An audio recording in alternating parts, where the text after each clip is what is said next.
ये कहानी है एक शातिर चोर की। कैसे वो शहर की खूबसूरत लड़की को पटाता है, उसकी मदद से चोरी करता है और उस लड़की के साथ आगे क्या होता है। चलिए हम शुरू करते हैं। कहानी बहुत ही अच्छी है, आपको ज़रूर पसंद आएगी। कहानी की शुरुआत में हमें दिखाया जाता है बैंक लूटकर फरार है एक, उसके पीछे शहर की पुलिस पड़ी है।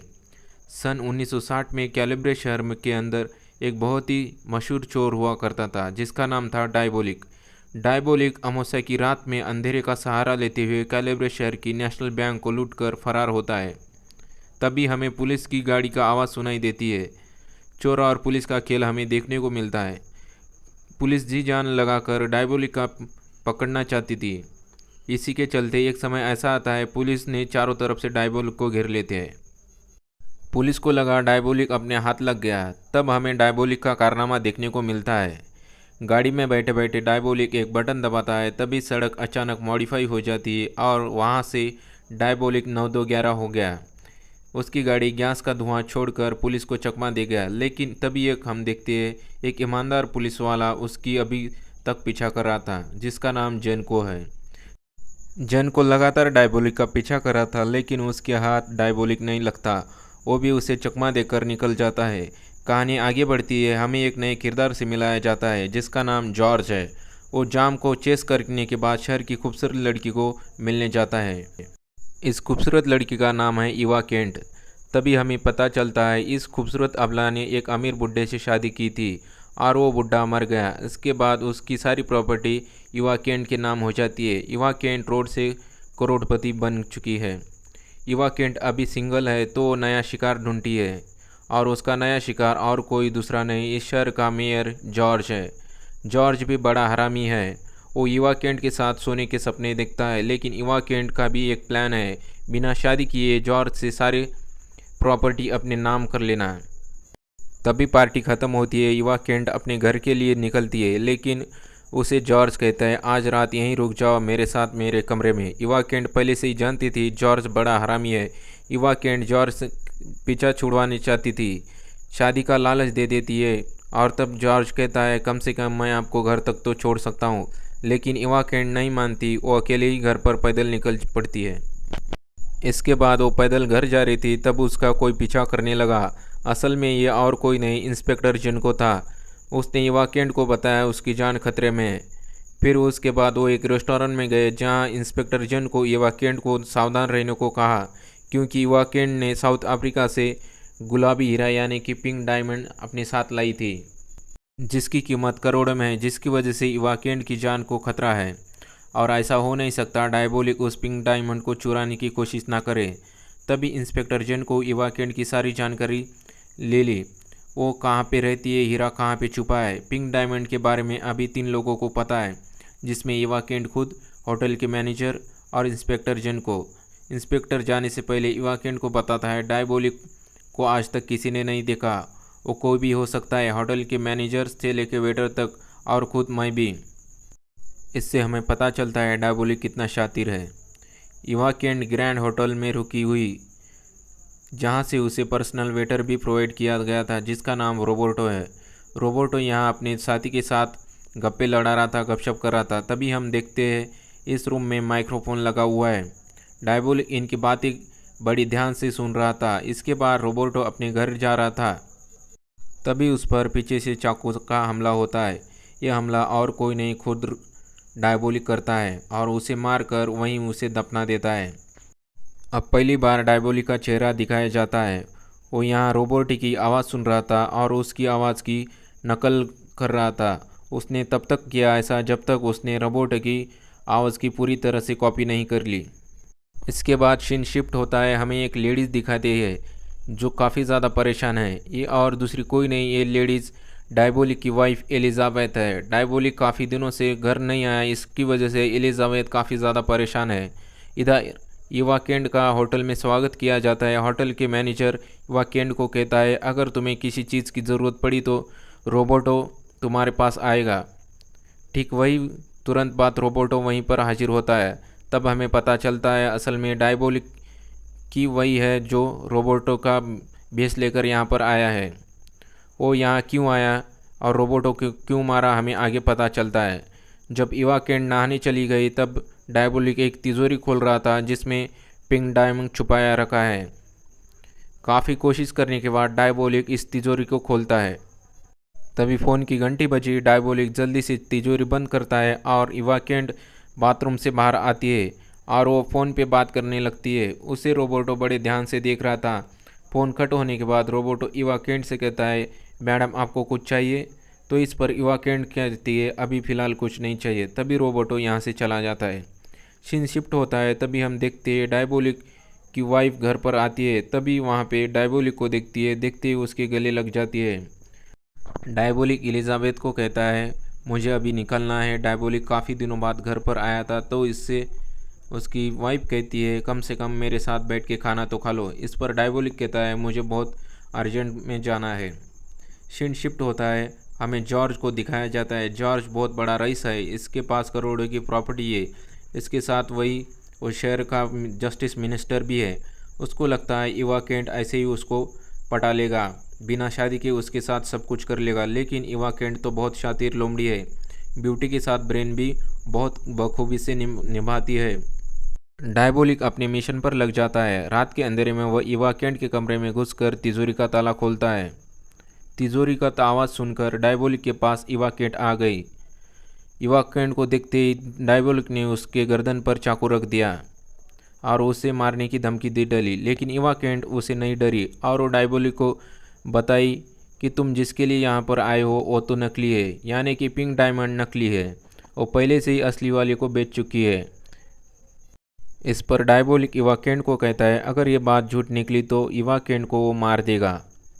बातों ही बातों में इवाकेंट डायबोलिक की तरफ अट्रैक्ट हो गई।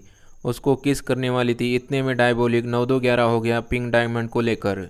डायबोलिक के पास खुद का ही एक लैब है। वहाँ जाकर वो डायमंड की जांच करता है और वहाँ पे उसे पता चलता है कि इवाकेंट सच कह रही थी, सच में डुप्लीकेट है।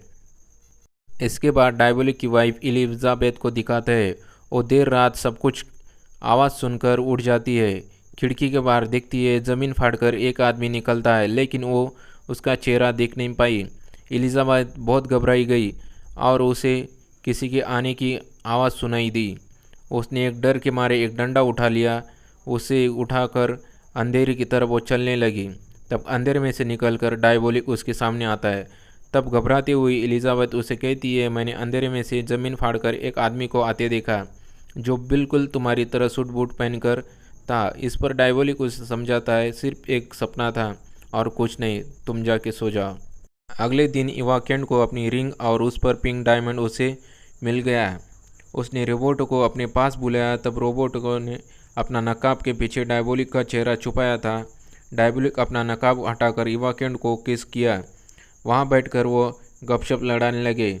इवा जानना चाहती थी डायबोलिक उस पर विश्वास करता है कि नहीं। डायबोलिक का दिल तो उसके लिए धड़कता है, इसलिए वो दिल तो मानता है, लेकिन डायबोलिक का दिमाग कह रहा था अभी भी उस पर भरोसा नहीं है। इस दुनिया में इवाकेंट पहली इंसान थी जिसने डायबोलिक का चेहरा देखा था। हालांकि उसकी वाइफ एलिजाबेथ ने उसका चेहरा देखा था, लेकिन वो डायबोलिक के नाम से नहीं, वाल्डर के नाम से उसे जानती थी। इवा ने कहा, तुम्हारा असली नाम क्या है? इस पर डायबोलिक ने, इस दुनिया में वाल्डर के नाम से मुझे जाना जाता है, ऐसा बताया। लेकिन ये नाम भी नकली है। डायबोलिक ने अपना असली नाम उसे बताने से मना कर दिया। तब इवाकेंट ने अपनी पहचान बताई। उसे जॉर्ज शादी करना चाहता है, लेकिन मैं नहीं करना चाहती। इस पर जॉर्ज ने मुझे धमकी दी कि उसकी अतीत की वो सबको बता देगा। उसके पास मेरे अतीत के जुड़े हुए सारे डॉक्यूमेंट हैं जो उसने ऑफिस के लॉकर में रखे हैं। तभी जॉर्ज ने मेरे साथ ज़बरदस्ती करने की कोशिश की, लेकिन मैंने ऐसा उन्हें करने नहीं दिया।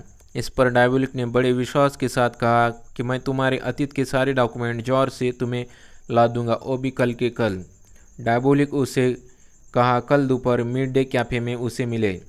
तभी यहाँ मैनेजर आ गया। उसे लगा रोबोटो इवाकेंट के साथ कुछ गलत कर रहा है, इसलिए वो चाबी ढूंढने के बहाने रोबोटो को ढूंढने लगा। डायबोलिक अलमारी में छुपा था। तभी हम देखते हैं कि इवाकेंट जो कोड लैंग्वेज भी जानती है। इवाकेंट और डायबोलिक कोड लैंग्वेज में बात की और मैनेजर का ध्यान हटाया और वहाँ से डायबोलिक 9-2-11 हो गया। दूसरी तरफ हम देखते ही एलिजाबेथ गार्डन में वो रास्ता ढूंढ रही थी जहाँ से उसने रात को एक काले आदमी को ज़मीन फाड़कर निकलते देखा था। एलिजाबेथ को रास्ता मिल गया। जैसे ही वो नीचे गई, वहाँ कई सारे चेहरे देखे। एलिजाबेथ काफ़ी ज़्यादा घबरा गई। उसने डरते डरते उस कमरे से बाहर आई और आते ही पुलिस को कॉल किया। पुलिस बड़ी जल्दी में थी, इसलिए यहाँ पर टाइम पर पहुँच गई। इंस्पेक्टर जन को यकीन था कि ये डायबोलिक का ही ठिकाना है, इसलिए उसने अपने सारे आदमी को काम पे लगा दिया। इसके बाद हम डायबोलिक को देखते हैं, जिसने अपने घर के लिए खुफिया सुरंग का रास्ता बनाया था, जो सीधा अंडरग्राउंड होके उनके घर के पास गार्डन में खुलता है। लेकिन डायबोलिक इस बात से बेखबर था। पुलिस उसके इंतज़ार में पहले से ही खड़ी थी।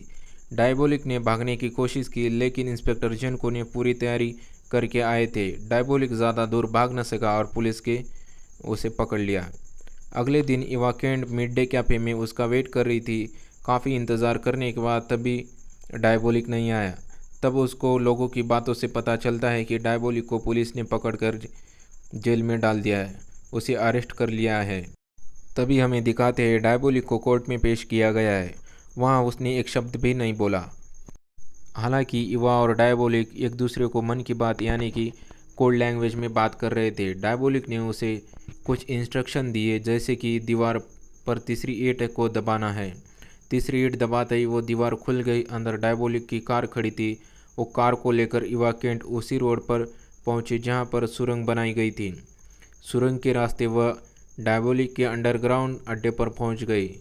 फिर वहां से कुछ ड्रग लेकर जॉर्ज के पास पहुंच गई। डायबोलिक को मौत की सज़ा सुनाई गई थी, इसलिए इवा केंट जॉर्ज की मदद से एक बार डायबोलिक से मिलना चाहती थी। जॉर्ज को इवा ने इस पर कन्विंस कर लिया कि उसे डायबोलिक की मौत से पहले एक बार मिलने दे। जॉर्ज इवा केंट की बात को मान गया, क्योंकि जॉर्ज के मन में लड्डू फूट गए थे। इवा केंट की उसकी तरफ अट्रैक्ट होने लगी। जॉर्ज अपने पावर का इस्तेमाल करके इवा के साथ डायबोलिक को मिलने पहुंच गया। उनके बीच आधे घंटे बातचीत हुई। उसके बाद जॉर्ज और इवा बाहर आ गए। अगले दिन डायबोलिक को मारने गिलोटन की धार बनाने लगी। यहाँ पर मौत की सज़ा सर धड़ से जुदा करके दी जाती है। डायबोलिक के चेहरे पर कोई एक्सप्रेशन नहीं थे। सज़ा देने से पहले वह बिल्कुल शांत था। यह बात इंस्पेक्टर जनको को हजम नहीं हो रही थी। तभी जनको के साथी ने डायबोलिक को देखते हुए कहा, ऐसा लग रहा है कि डायबोलिक ने ड्रग्स ले रखा है। ये सुनते ही इंस्पेक्टर जनको को कुछ आया, लेकिन इंस्पेक्टर जनको ने बहुत देर कर दी थी। असल में डायबोलिक की जगह वो जॉर्ज था। डायबोलिक पहले से यहाँ पे रफू चक्कर हो गया, यानी कि जेल तोड़कर वो भाग गया। हमें पता चलता है डायबोलिक ने पहले से ही जॉर्ज का चेहरा बना रखा था और उस रात इवा केंट ने 2 मास्क लेकर आए थे और साथ में 2 ड्रग्स लाई थी। पहले ड्रग्स से जॉर्ज ने अपने सेव का कोड बता दिया और ये भी बात बता दिया उसने डायमंड और ज्वेलरी कहाँ पर रखी है। और दूसरा ड्रग्स डोज उसे होश में भी बेहोश रखने के लिए था। इधर डायबोलिक जॉर्ज बनकर उसके ऑफिस गया, वहाँ से इवा केंट की फाइल ले आया। पुलिस भी वहाँ पहुँच गई। डायबोलिक उन्हें चकमा देकर वहाँ से फरार हो गया। उसके बाद हम दिखाते एक अमीर लेडी अपना कीमती सामान सबसे सुरक्षित लॉकर में रखती है। यह लॉकर कई परतों से मिलकर बना है, जिससे इसकी सिक्योरिटी डबल हो जाती है। दूसरी तरफ इंस्पेक्टर जन को डायबोलिक को पकड़ने का प्लान बना रहा था। उसे पता था इस वक्त सबसे ज़्यादा माल किसके पास किसके लॉकर में है, इसलिए इंस्पेक्टर जन को ने अंदाज़ा लगा दिया डायबोलिक अब वहीं मुंह मारेगा। इधर उस अमीर महिला को दिखाते ये अमीर महिला और कोई नहीं, खुद इवा केंट थी। उसने डायबोलिक को लॉकर की सारी जानकारी दे दी थी। डायबोलिक ने प्लान बनाया है सीवर के रास्ते वो लॉकर रूम में घुसेगा। लॉकर रूम में वो सेंसर लगे हुए थे, लेकिन पानी के रास्ते से वो जाएगा तो सेंसर काम नहीं करेगी, इसलिए वो सीवर का रास्ता चुनता है। इसलिए उसने वहाँ पानी भर दिया ताकि कोई भी सेंसर पानी में उसे डिटेक्ट ना कर सके। इंस्पेक्टर जनको को पता था डायबोलिक सीवर में से ही निकलेगा, इसलिए उसने अपने पास के सभी सीवर को अपने आदमी लगा दिए। हालांकि युवा की मदद से डायबोलिक बाहर आ गया, लेकिन 2 पुलिस वाले यहाँ भी खड़े थे। डायबोलिक ने दोनों पुलिस वाले को ठिकाने लगा दिया।